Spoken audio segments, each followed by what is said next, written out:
അടുത്ത് വരുന്ന ഒട്ടുമിക്ക പേഷ്യൻസും പറയുന്ന ഒരു കാര്യമാണ്, അവർ വളരെ കുറച്ചേ ഭക്ഷണം കഴിക്കുന്നുള്ളൂ, എന്നാലും പെട്ടെന്ന് തടിക്കുന്നുണ്ട്. അവർക്ക് കുറച്ച് ദൂരം നടക്കുമ്പോഴേക്ക് വല്ലാതെ കിതപ്പ് അനുഭവപ്പെടുന്നു, ശ്വാസം മുട്ടൽ അനുഭവപ്പെടുന്നു, അധിക നേരം നിൽക്കാൻ വയ്യ. പ്രോസസ്ഡ് ഫുഡ് ആയിക്കോട്ടെ, ടിൻഡ് ഫുഡ് ആയിക്കോട്ടെ, എല്ലാം നിങ്ങൾ പരമാവധി കുറയ്ക്കാൻ ശ്രമിക്കേണ്ടതാണ്. രാത്രി വൈകി കിടക്കുകയും രാവിലെ വൈകി എഴുന്നേൽക്കുകയും ചെയ്യുന്നവരിൽ ഉന്മേഷക്കുറവും എനർജി ലെവലും ഒക്കെ ലോ ലെവലായിട്ടാണ് നമ്മൾ കണ്ടുവരുന്നിട്ടുള്ളത്. അതിനനുസരിച്ചിട്ടുള്ള വ്യായാമങ്ങളും നമ്മൾ പറഞ്ഞു കൊടുക്കുന്നു. ഇതനുസരിച്ച് അവർ നീങ്ങുന്ന സമയത്ത് അവർക്ക് ഒരു 5-6 മാസത്തിനുള്ളിൽ തന്നെ അവർക്ക് കാര്യമായിട്ടുള്ള റിസൾട്ട് കാണാവുന്നതാണ്. ഹായ്, ഞാൻ ഡോക്ടർ അംബ്ലി, Q1 ഹെൽത്ത് കെയറിലെ ലൈഫ് സ്റ്റൈൽ ഫിസിഷ്യനാണ്. നമ്മുടെ അടുത്ത് വരുന്ന ഒട്ടുമിക്ക പേഷ്യൻസും പറയുന്ന ഒരു കാര്യമാണ്, അവർ വളരെ കുറച്ചേ ഭക്ഷണം കഴിക്കുന്നുള്ളൂ, എന്നാലും പെട്ടെന്ന് തടിക്കുന്നുണ്ട്. അവർക്ക് കുറച്ച് ദൂരം നടക്കുമ്പോഴേക്ക് വല്ലാതെ കിതപ്പ് അനുഭവപ്പെടുന്നു, ശ്വാസം മുട്ടൽ അനുഭവപ്പെടുന്നു, അധിക നേരം നിൽക്കാൻ വയ്യ. ഇതൊക്കെ നിങ്ങൾക്ക് ഒരുപക്ഷെ ഒബീസിറ്റി, അതായത് അമിതവണ്ണം കൊണ്ടുവരാവുന്ന പ്രശ്നങ്ങളാണ്. എന്താണ് ഒബീസിറ്റി, അമിതവണ്ണം, അതെങ്ങനെയൊക്കെ വരാം, ആരിലൊക്കെ വരാം, എങ്ങനെ നമുക്കിത് കൺട്രോൾ ചെയ്യാമെന്ന് നമുക്ക് നോക്കാം. ഒബിസിറ്റി അഥവാ അമിതവണ്ണം നമ്മൾ വെറും വെയിറ്റ് വെച്ച് മാത്രമല്ല നമ്മൾ കാൽക്കുലേറ്റ് ചെയ്യുന്നത്. അതിന് ഹൈറ്റും കൂടി വെച്ചിട്ട് നമ്മൾ BMI, അതായത് ബോഡി മാസ് ഇൻഡെക്സ് എന്ന് പറയുന്ന ഒരു സൂചിക വെച്ചിട്ടാണ് നമ്മൾ ഒരാളെ അമിതവണ്ണം ഉള്ള ആളായിട്ട് കണക്കാക്കുന്നത്. എങ്ങനെയാണ് നമ്മളിത് കാൽക്കുലേറ്റ് ചെയ്യുന്നതെന്ന് നോക്കാം. Weight in kilogram divided by height in metre square, ഈ വെച്ചിട്ടാണ് നമ്മൾ ബോഡി മാസ് ഇൻഡെക്സ്, ഇത് സൂചിക വെച്ചിട്ടാണ് നമ്മൾ ഒരാളുടെ വണ്ണം കണക്കാക്കുന്നത്. ഇത് 18 മുതൽ 25 വരെയാണെങ്കിൽ നമ്മൾ നോർമൽ ലെവലിലായിട്ടാണ് കണക്കാക്കുന്നത്. 18-ൽ താഴെയാണെങ്കിൽ നിങ്ങൾ അണ്ടർ വെയിറ്റ്, അതായത് നിങ്ങൾക്ക് വെയിറ്റിൽ കുറവാണെന്നാണ് സൂചിപ്പിക്കുന്നത്. ഇനി നിങ്ങൾ 25-ന് മുകളിലാണെങ്കിൽ, 25 മുതൽ 30 വരെയാണെങ്കിൽ നിങ്ങൾ ഓവർ വെയിറ്റ്, അമിതവണ്ണത്തിലേക്ക് നീങ്ങുകയാണെന്നാണ് അത് സൂചിപ്പിക്കുന്നത്. 30 മുതൽ 40 വരെയായിട്ട് നമ്മൾ ക്ലാസ്സുകളായിട്ട് അമിതവണ്ണത്തിനെ തരംതിരിച്ചിട്ടുണ്ട്. അതായത് ക്ലാസ് 1, ക്ലാസ് 2, ക്ലാസ് 3 ഒക്കെ. ഇതൊക്കെ നിങ്ങൾക്ക് ഡേഞ്ചറസ് ആയിട്ട് വരുന്ന അമിതവണ്ണത്തിൻ്റെ സൂചകങ്ങളാണ്. ഇനി നമുക്ക് എന്തൊക്കെ കാരണങ്ങൾ കൊണ്ട് ഒബീസിറ്റി വരാമെന്ന് നോക്കാം. മെയിനായിട്ട് 2 കാര്യങ്ങളാണ് പറയുന്നത്, എൻഡോജീനിയസും എക്സോജീനിയസും. എക്സോജീനിയസിൽ മെയിനായിട്ട് പറയുന്നത് വ്യായാമത്തിൻ്റെ അഭാവം തന്നെയാണ്. നമ്മൾ ആരും ഇപ്പം വ്യായാമം ചെയ്യാനൊന്നും അധികമായിട്ട് മെനക്കെടാറില്ല. എല്ലാവരും ഓരോ കാര്യങ്ങളായിട്ട് മുന്നോട്ട് പോകുന്നു. കൂടാതെ തെറ്റായിട്ടുള്ള ഭക്ഷണ രീതി, അതും നമുക്ക് ദോഷകരമാണ്. ഇത് നമ്മളിൽ കൂടുതൽ കൊഴുപ്പടിയാനും കാർബോഹൈഡ്രേറ്റിൻ്റെ മെറ്റബോളിസം കുറയാനും അങ്ങനെ നമ്മളിൽ കൂടുതലായിട്ട് ഫാറ്റ് ഡെപ്പോസിഷൻ വരാനും ഒക്കെ കാരണമാവുന്നുണ്ട്. ഇനി പറയുന്നത് എൻഡോജീനിയസ് ആയിട്ടുള്ള കാര്യങ്ങളാണ്. അത് നിങ്ങൾക്ക് ചിലപ്പോൾ ചില രോഗങ്ങളെ കൊണ്ട് വരാവുന്നതാണ്. ഇനി നിങ്ങൾ ചിലപ്പോൾ ഹൈപ്പോതൈറോയിഡിസം ഒക്കെ ഉള്ള ആളാണെങ്കിൽ നിങ്ങൾക്ക് ചിലപ്പോൾ വണ്ണം വയ്ക്കാനുള്ള സാധ്യത അധികമാണ്. അല്ലെങ്കിൽ നിങ്ങൾ ഹോർമോണൽ ഇംബാലൻസ് ആയിട്ടുള്ള PCOD ഒക്കെ വരികയാണെങ്കിൽ നിങ്ങൾക്ക് ചിലപ്പോൾ തടി വയ്ക്കാനുള്ള ഒരു ടെൻഡൻസി കൂടുതലായിരിക്കും. ഇതിന് പുറമേ ആയിട്ട് നിങ്ങൾ ചില മരുന്നുകൾ, അതായത് ചിലപ്പോൾ പ്രമേഹം, ടൈപ്പ് 2 ഡയബറ്റീസിനൊക്കെ മരുന്ന് എടുക്കുന്ന ആളാണ് നിങ്ങളെങ്കിൽ ചിലപ്പോൾ തടിക്കാനുള്ള ഒരു പ്രവണത കാണുന്നുണ്ട്. ഇത് പുറമേ ആയിട്ട് നിങ്ങൾ മാനസിക വിഭ്രാന്തിക്കൊക്കെ എന്തെങ്കിലും മരുന്ന് എടുക്കുന്ന ആൾക്കാരൊക്കെ ആണെങ്കിൽ ചിലപ്പോൾ നിങ്ങൾക്ക് ഒരു പക്ഷേ തടി കൂടാനുള്ള കാരണം വരുന്നുണ്ട്. ഇനി അമിതവണ്ണം കൊണ്ട് നമുക്ക് വരാവുന്ന രോഗങ്ങൾ എന്തൊക്കെയാണെന്ന് നോക്കാം. ആദ്യമായിട്ട് പറയുന്നത് പ്രമേഹം, ടൈപ്പ് 2 ഡയബറ്റീസ് മെലിറ്റസ് ആണ്. നമ്മളിൽ അമിതവണ്ണം കൂടുന്ന സമയത്ത് അതുവഴി ഇൻസുലിൻ റെസിസ്റ്റൻസ്, കാർബോഹൈഡ്രേറ്റിൻ്റെ മെറ്റബോളിസം കുറയുന്നു, ഇൻസുലിൻ്റെ റെസിസ്റ്റൻസ് കൂടുകയും ഇത് മെറ്റബോളിക് സിൻഡ്രം പോലെയുള്ള അവസ്ഥകളിലേക്ക് എത്തുകയും ചെയ്യുന്നു. ഇങ്ങനെ നമുക്ക് പ്രമേഹം, അതായത് ടൈപ്പ് 2 ഡയബറ്റീസ് മെലിറ്റസ് ഒക്കെ ഉണ്ടാവാൻ കാരണമാകുന്നുണ്ട്. അടുത്തതായിട്ട് പറയുന്നത് ഹൈപ്പർ ടെൻഷൻ, അതായത് അമിതമായിട്ടുള്ള രക്തസമ്മർദ്ദമാണ്. ഇതും നമ്മൾക്ക് അമിതമായിട്ടുള്ള പൊണ്ണത്തടി കൊണ്ട് വരാവുന്നൊരു അസുഖമാണ്. ഇതിന് പുറമേ ആയിട്ട് ഓസ്റ്റിയോ ആർത്രൈറ്റിസ്, അല്ലെങ്കിൽ രാത്രിയിൽ നമുക്ക് വരുന്ന കൂർക്കം വലി, ഒബ്സ്ട്രക്റ്റീവ് സ്ലീപ്പ് അപ്നിയ എന്ന് പറയും. ഇത് നമ്മളുടെ ഓക്സിജൻ്റെ അളവ് കുറയുന്നത് വഴി ഉണ്ടാവുന്നതാണ്. ഓസ്റ്റിയോ ആർത്രൈറ്റിസ്, PCOD ചെറുപ്പക്കാരിൽ വന്ധ്യത പോലുള്ള അവസ്ഥകളിലേക്ക് എത്തിക്കുന്നതാണ്. പൊണ്ണത്തടി മൂലം ഹാർട്ടിൽ നിങ്ങൾക്ക് ഹാർട്ട് അറ്റാക്ക് പോലെയുള്ള അസുഖങ്ങൾ വരാൻ സാധ്യത കൂടുതലാണ്. ലിവറിൽ നിങ്ങൾക്ക് ലിവർ ഫെയിലിയറോ അല്ലെങ്കിൽ ഫാറ്റി ലിവർ പോലെയുള്ള അസുഖങ്ങൾ വരാൻ കാരണമാവുന്നുണ്ട്. കിഡ്നിയിലും നിങ്ങൾക്ക് ഇതേപോലെ തന്നെ കിഡ്നി ഫങ്ഷൻസിനൊക്കെ വ്യതിയാനങ്ങൾ വരാനും കിഡ്നി ഫെയിലിയർ വരാനുള്ള സാധ്യതയും അധികമാണ്.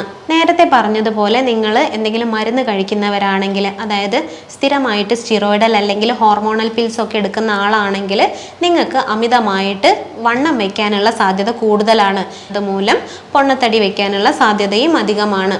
ഒരിക്കലും നമ്മൾ തടിയുള്ളവരെ കളിയാക്കാനോ മറ്റുള്ളവരുടെ മുന്നിൽ വെച്ച് പരിഹസിക്കാനോ പാടില്ല. ഒരിക്കലും നമ്മൾ പൊണ്ണത്തടിയുള്ളവരെ കളിയാക്കാനോ അല്ലെങ്കിൽ പരിഹസിക്കാനോ പാടില്ല. നമ്മുടെ സ്കൂൾ ലൈഫ് മുതൽ ഇത് നമ്മൾ കേട്ട് വരുന്നതാണ്. അതായത് സഹപാഠികളിൽ നിന്നോ അധ്യാപകരിൽ നിന്നോ അല്ലെങ്കിൽ നാട്ടുകാരിൽ നിന്നോ മറ്റ് ബന്ധുമിത്രാദികളിൽ നിന്നോ ഒക്കെയുള്ള ഈ കളിയാക്കലുകൾ അല്ലെങ്കിൽ പരിഹാസപ്പെടുത്തലുകൾ ഒരു പക്ഷേ അവരെ മാനസികമായിട്ട് ഡിപ്രഷനിലേക്ക് നയിച്ചേക്കാം. ഇതുവഴി അവർക്ക് സമൂഹവുമായിട്ട് ഒറ്റപ്പെട്ട് വേറിട്ട് നിൽക്കേണ്ട അവസ്ഥകൾ വരെ വരാവുന്നതാണ്. ഇതൊക്കെ അവരുടെ മാനസികാവസ്ഥയെ ഭയങ്കരമായിട്ട് ബാധിക്കുന്നതാണ്. അമിത വണ്ണം ഉള്ളവരിൽ സെക്ഷൽ ലൈഫ് പോലും കാര്യമായിട്ട് സാറ്റിസ്ഫൈ ചെയ്യാൻ പറ്റാത്ത അവസ്ഥയിലേക്ക് എത്തുകയും ഇതും അവരെ കടുത്ത മാനസിക സമ്മർദ്ദത്തിലേക്ക് എത്തിക്കുകയും ചെയ്യുന്നു. ഇനി നമുക്ക് എന്തൊക്കെ ചെയ്തുകൊണ്ട് നമ്മുടെ ഒബിസിറ്റി അമിതവണ്ണം കുറയ്ക്കാമെന്ന് നോക്കാം. ആദ്യമായിട്ട് നിങ്ങൾ കോൺഫിഡൻസ് ലെവൽ ഉയർത്തുക എന്നുള്ളതാണ് ചെയ്യേണ്ടത്. നിങ്ങളെ കൊണ്ട് നിങ്ങളുടെ ശരീരഭാരം കുറയ്ക്കാൻ പറ്റുമെന്ന് നിങ്ങൾ ഉറച്ച് വിശ്വസിക്കുക. പിന്നെ നിങ്ങൾ ഒരു ഗോൾ സെറ്റ് ചെയ്യാതിരിക്കുക. അതായത് 2 ആഴ്ച കൊണ്ട് ഞാൻ ഇത്ര കുറയ്ക്കും, 3 ആഴ്ച കൊണ്ട് ഞാൻ ഇത്ര കുറയ്ക്കുമെന്നുള്ള ഗോളുകളൊന്നും സെറ്റ് ചെയ്യാതിരിക്കുക. നിങ്ങളുടെ ശരീരഭാരം നിങ്ങൾക്ക് 8 മുതൽ 10% വരെ കുറയ്ക്കാൻ പറ്റുമെന്ന് നിങ്ങൾ വിശ്വസിക്കുക. അതിനനുസരിച്ചിട്ടുള്ള കാര്യങ്ങൾ, അത് വ്യായാമമായിക്കോട്ടെ, ആഹാരശീലങ്ങളായിക്കോട്ടെ, ഉറക്കം, ഇതൊക്കെ നിങ്ങൾക്ക് ഫോളോ ചെയ്താൽ നിങ്ങളുടെ ശരീരഭാരം നിങ്ങൾക്ക് തന്നെ കുറച്ച് കൊണ്ടുവരാവുന്നതാണ്. ഭക്ഷണത്തിലൂടെ നിങ്ങൾക്ക് എങ്ങനെയൊക്കെ ഒബിസിറ്റിയെ നിയന്ത്രിക്കാമെന്ന് നോക്കാം. ആദ്യമായിട്ട് നിങ്ങൾ കൊഴുപ്പടങ്ങിയിട്ടുള്ള ഭക്ഷണ സാധനങ്ങൾ, അതായത് junk food, fried food, grilled ഫുഡൊക്കെ നിങ്ങൾ പരമാവധി ഒഴിവാക്കാൻ ശ്രമിക്കുക. ബേക്കറികളിൽ നിന്ന് കിട്ടുന്ന മധുര പലഹാരങ്ങൾ, അതായത് പ്രോസസ്ഡ് ഫുഡ് ആയിക്കോട്ടെ, ടിൻഡ് ഫുഡ് ആയിക്കോട്ടെ, എല്ലാം നിങ്ങൾ പരമാവധി കുറയ്ക്കാൻ ശ്രമിക്കേണ്ടതാണ്. ഇപ്പോൾ കിട്ടുന്ന ഒട്ടുമിക്ക ബേക്കറി പലഹാരങ്ങളിലും ഹൈ ഫ്രക്ടോസ് കോൺ സിറപ്പുകളാണ് ഉപയോഗിക്കുന്നത്. ഇത് നിങ്ങൾ പരമാവധി ഉപേക്ഷിക്കേണ്ടതാണ്. കൂടാതെ നിങ്ങൾ റെഡ് മീറ്റുകൾ ഉപയോഗിക്കുന്ന ആളാണെങ്കിൽ, അതായത് ബീഫ്, പോർക്ക്, മട്ടൻ, താറാവ് തുടങ്ങിയൊക്കെ ഉപയോഗിക്കുന്ന ആൾക്കാരാണെങ്കിൽ നിങ്ങളത് പരമാവധി കുറയ്ക്കുക. ഭക്ഷണങ്ങളിൽ നിങ്ങൾ മീൻ വറുത്തത് അല്ലെങ്കിൽ ചിക്കൻ വറുത്തതൊക്കെ വറുത്തതായിട്ട് കൂടുതൽ കഴിക്കുന്ന ആൾക്കാരാണെങ്കിൽ അത് നിങ്ങളൊന്ന് പരമാവധി കുറയ്ക്കാൻ ശ്രമിക്കേണ്ടതാണ്. എണ്ണയിൽ വറുത്തതും പൊരിച്ചതുമായിട്ടുള്ള ഭക്ഷണ സാധനങ്ങൾ പരമാവധി കുറയ്ക്കുക. വീട്ടിലുണ്ടാക്കുന്ന മധുര പലഹാരങ്ങൾ അതും പരമാവധി നിങ്ങൾ ഒഴിവാക്കാൻ ശ്രമിക്കേണ്ടതാണ്. കൂടാതെ നിങ്ങൾ പാലുൽപ്പന്നങ്ങളൊക്കെ അമിതമായിട്ട് എടുക്കുന്ന ആൾക്കാരാണെങ്കിൽ അതിൻ്റെ അളവൊക്കെ ഒന്ന് കുറച്ച് കൊണ്ടുവരേണ്ടതാണ്. ഇനി നിങ്ങൾക്ക് എന്തൊക്കെ ഭക്ഷണത്തിൽ ഉൾപ്പെടുത്താമെന്ന് നോക്കാം. നിങ്ങൾ വെള്ള അരി അധികമായിട്ട് കഴിക്കുന്ന ആൾക്കാരാണെങ്കിൽ അതിൻ്റെ അളവ് ഒന്ന് കുറയ്ക്കേണ്ടതാണ്.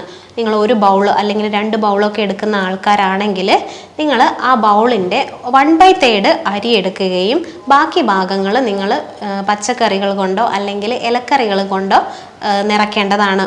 കൂടാതെ നിങ്ങൾ സാലഡ്സുകൾ അധികമായിട്ട് ഉൾപ്പെടുത്താൻ ശ്രമിക്കേണ്ടതാണ്. അതായത് ബീട്രൂട്ട്, ക്യാരറ്റ്, സാലഡ് വെള്ളരിയൊക്കെ പോലെയുള്ളത് കൂടുതലായിട്ട് ഉൾപ്പെടുത്താൻ ശ്രമിക്കേണ്ടതാണ്. കൂടാതെ ഗോതമ്പിൻ്റെയോ അല്ലെങ്കിൽ റാഗി പോലുള്ളവയൊക്കെ ഉൾപ്പെടുത്താനായിട്ട് ശ്രമിക്കേണ്ടതാണ്. ചായ, കാപ്പിയൊക്കെ പാലുപയോഗിച്ച് കഴിക്കുന്ന ആൾക്കാരാണ് നിങ്ങളെങ്കിൽ അതൊക്കെ ഒന്ന് കുറച്ചിട്ട് ഗ്രീൻ ടീ അല്ലെങ്കിൽ കറുവപ്പട്ട ഇട്ട വെള്ളമൊക്കെ നിങ്ങൾ കൂടുതലായിട്ട് ഉപയോഗിക്കേണ്ടതാണ്. ഇതിനൊക്കെ പുറമേ ആയിട്ട് നിങ്ങൾ വ്യായാമം കൃത്യമായിട്ട് ശീലിക്കേണ്ടതാണ്. ഡെയിലി നിങ്ങൾ വ്യായാമം ചെയ്യുന്നത് വളരെയധികം നല്ലതാണ്. ആഴ്ചയിൽ 5 ദിവസമെങ്കിലും നിങ്ങൾ വ്യായാമം ചെയ്യാൻ ശീലിക്കേണ്ടതാണ്. 45 മുതൽ 1 മണിക്കൂർ വരെ നിങ്ങൾ വ്യായാമം ചെയ്യുന്നത് നിങ്ങളുടെ ശരീരത്തിന് ഒരുപാട് നല്ലതാണ്.